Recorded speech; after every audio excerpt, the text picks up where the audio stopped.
A gente vive numa sociedade que sabe falar sobre sucesso, sobre produtividade, sobre metas, mas que não sabe falar sobre a perda. E a morte é inevitável, mas o processo do luto continua sendo um dos processos mais mal compreendidos da experiência humana. Quando alguém morre, a pergunta não é só o que é que eu vou fazer daqui para frente. A pergunta real é quem eu sou agora. Essa é a tese do vídeo. Se você quer entender mais sobre o luto, sobre esse processo de uma maneira saudável e real, esse vídeo é para você.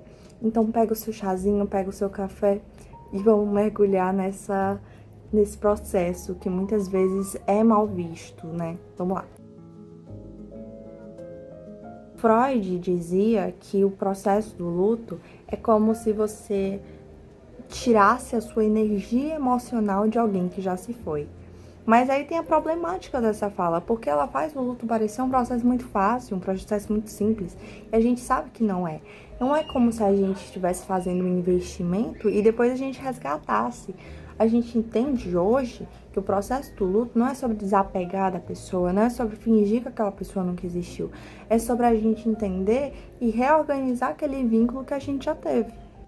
O nosso cérebro, ele é moldado para criar vínculos, porque vínculo significa sobrevivência. Então, quando uma pessoa morre, o nosso sistema do apego continua ativado, esperando que aquela pessoa apareça a qualquer momento. Isso explica muitas sensações, como a espera para que ela a qualquer momento passe pela porta, a vontade de ligar, de mandar mensagem, aqueles sonhos que parecem reais demais, né? Sensações de ouvir a voz da pessoa, de ver a pessoa. E tudo isso faz parte porque o luto, ele é o conflito entre a realidade e a memória. Quando alguém morre, a gente não enfrenta só a saudade, mas também a nossa própria finitude. Porque o luto, ele escancara que a vida não é para sempre, que as relações não são permanentes e que nada é garantido.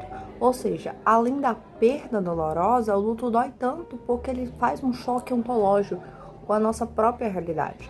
Que a gente não vai estar aqui para sempre, que nada disso vai durar para sempre. Vai existir um fim que a gente não sabe quando vai ser esse fim. Nós, seres humanos, somos seres sociáveis. Isso não é saudável a gente viver isolado, né? Porque as pessoas fazem uma construção de quem nós somos. Por isso tem aquela frasezinha que as pessoas usam muito: me diga com quem tu andas que eu direi com quem tu és. Não, me diga com quem tu andas que eu direi quem tu és. Eu acho que é assim, não? Deve ser. Porque as pessoas que a gente anda têm um papel muito importante na nossa própria construção de indivíduo, certo? Os pais, a família têm um papel muito importante. As nossas amizades têm um papel muito importante. Quem a gente vai ser. Não significa que a gente vai ser igual a eles, porque a gente não vai ser. A gente vai ser influenciável por muitas coisas. E isso não é ruim, tá? Mas a gente precisa entender que o ser humano é feito de outras pessoas. Simone de Beauvoir mesmo, ela falava que a nossa identidade surge a partir do olhar e da presença do outro indivíduo. E quando a gente perde alguém, a gente não perde só a pessoa, não fica só a saudade, mas a gente também perde a nossa própria identidade, o nosso espelho e principalmente quem a gente era quando estava com aquela pessoa. Ou seja, o luto faz com que a gente perda até esse papel social, sabe? Porque imagina comigo, você é um marido e aí você acabou de perder a sua esposa. Você não perde só a sua companheira de vida, mas você também perde a posição de marido de alguém. Isso é muito doloroso, porque o papel é muito importante. Você tinha alguém do seu lado e agora você não tem mais. Por isso que o luto, ele é um processo tão difícil, porque ele é um processo de ruptura relacional. Você não perde só quem você ama, mas você perde também quem você era. Vocês já ouviram falar sobre as fases do luto, né? Alguns profissionais separaram essas fases do luto, que diriam que envolve 5 etapas principais: a negação, a raiva, a barganha, a depressão e a aceitação. Só que a gente precisa ser bem honesto que o luto é um processo dinâmico, ele não é igual para todo mundo, né? As pessoas não vão encarar esse processo da mesma forma. E nada impede que no começo a pessoa sofra muito, depois ela consiga ver aquele processo como uma onda, então ela vai conseguir seguir a vida dela e depois ela vai estar bem. Não é assim. Pode ser que a pessoa pare de estar muito bem e aí do nada, através de um gatilho, ela volta a entrar numa depressão, enfim, algum problema mais sério. Porque o luto, ele pode, né, ocasionar diversos gatilhos, seja uma data que vai se aproximando, seja uma música, um cheiro, alguma peça de roupa. E por isso eu separei um filme aqui que eu acho que tem muito a ver. Vocês já assistiram? O filme se chama Must Haver Amar. E conta a história de um irmão que acabou de perder a irmã dele, né? E ele acabou de perder a irmã dele e pra apagar essa memória, ele decide que vai se mudar dali. E aí ele vai morar longe, em outro lugar, pra ver se ele esquece.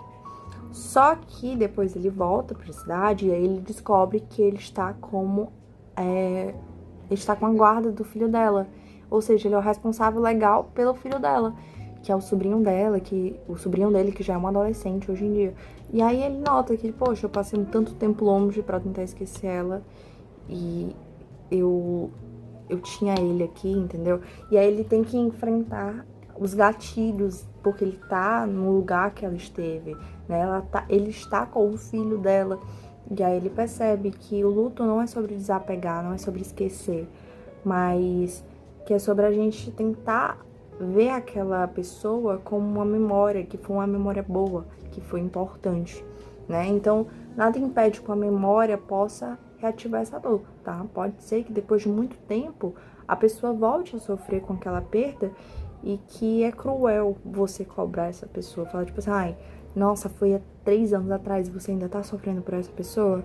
Pode ser que isso aconteça, pode ser que alguma memória reative essa dor, né? E você culpar a pessoa por isso é muito cruel. O luto, ele não é uma doença que tem que ser curada, né? Ele é uma experiência humana que a gente precisa atravessar. A dor intensa, ela vai diminuir com o tempo, mas aquele vínculo, ele nunca vai deixar de existir.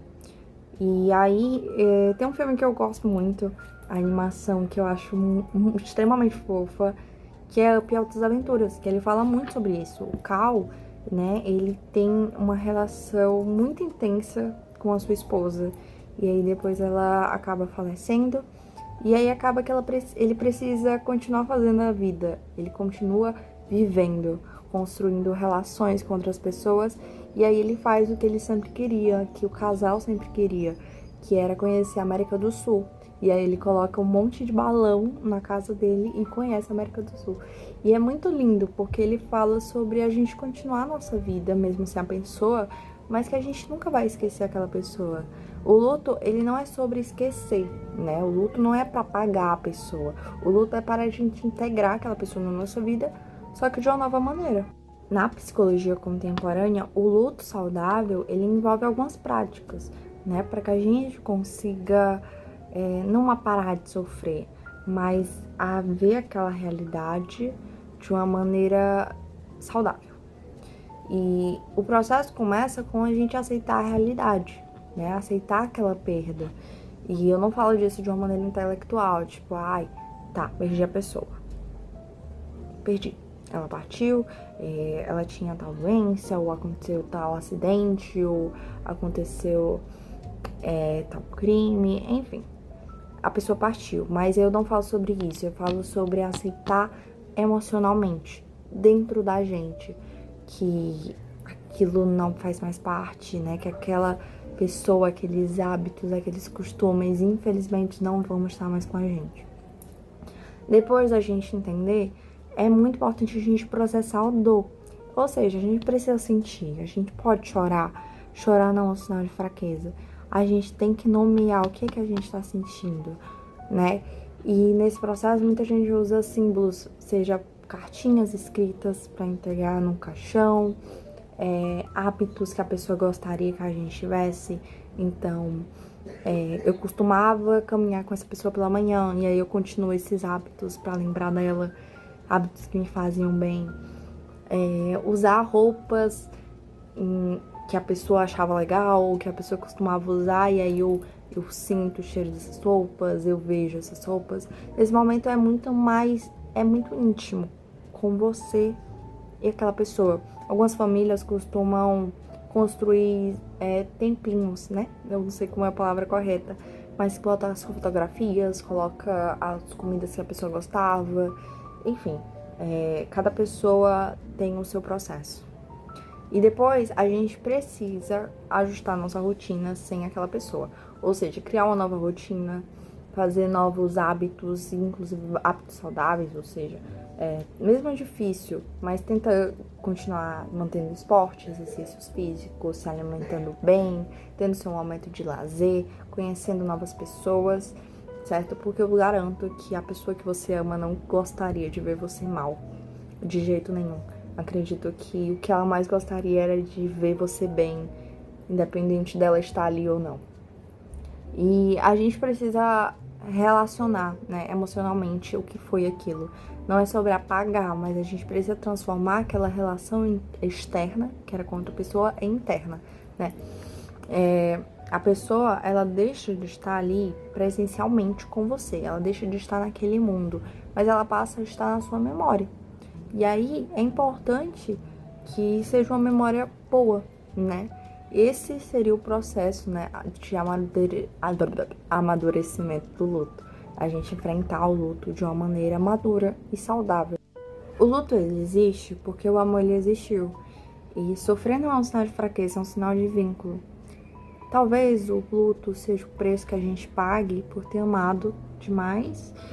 E, sinceramente, é o preço de que algo existiu e valeu a pena. Se esse vídeo te tocou de alguma forma, eu peço que você deixe o seu like, comenta aqui alguma coisa, se você assistiu até o final, se esse vídeo foi útil pra você de alguma forma, se você já assistiu esses filmes e o que você acha. Enfim, eu fico por aqui. Um grande beijo, pode contar comigo e saiba que o luto é um processo que vai existir e que só de você estar tentando superar de uma maneira saudável, isso já é extremamente válido. Eu tô aqui contigo e tchau, até o próximo vídeo.